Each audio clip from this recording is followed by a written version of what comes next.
ও ঢাকার মুসলমান হে যুবক,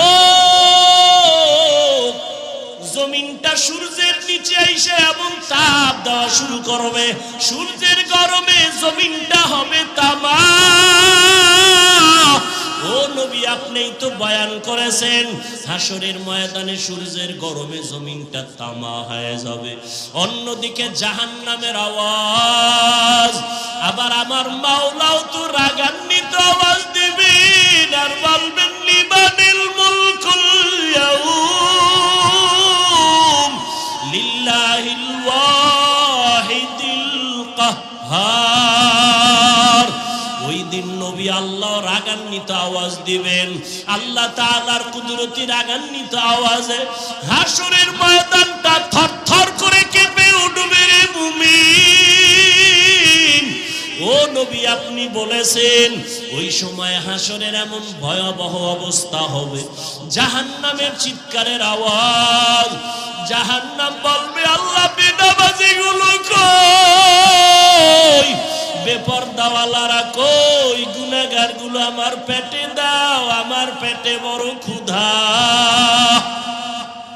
জাহান্নামের আওয়াজে আল্লাহ বলবে ফেরেশতারা, জাহান্নামের গলায় ৭০,০০০ শিকল লাগাইয়া ধর, সামনের দিকে যেন আসতে না পারে, আমি বিচারটা শেষ করে নেই, তারপরে ওর খোরাক দিব।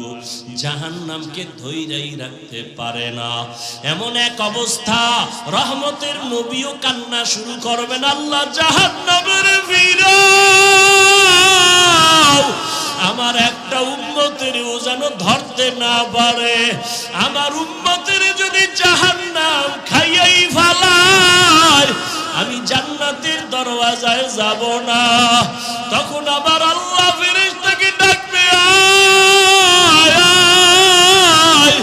আল্লাহ কুদরতের হাতে একটু পানি দিয়া বলবে, জাহান্নামের গায়ে পানিটা ছিটাইয়া দাও।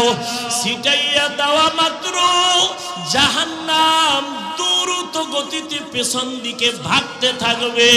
ফেরেশতারা বলবেন, আল্লাহ ৭০,০০০ শিকল লাগাইয়া যেই জাহান্নামকে ধরে রাখতে পারলাম না, এমনকি বরকতের পানি দিলা, একটু পানি দেওয়া মাত্র জাহান্নামের এমন দৌড় পেছন দিকে ভাগা শুরু হয়ে গেল।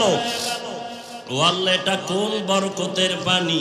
এটা কি হাউজে কাউসারের পানি, নাকি আবে হায়াতের পানি, নাকি দুনিয়ার কোন সমুদ্রের পানি, নাকি জমজমের পানি, নাকি এটা বৃষ্টির বরকতি পানি?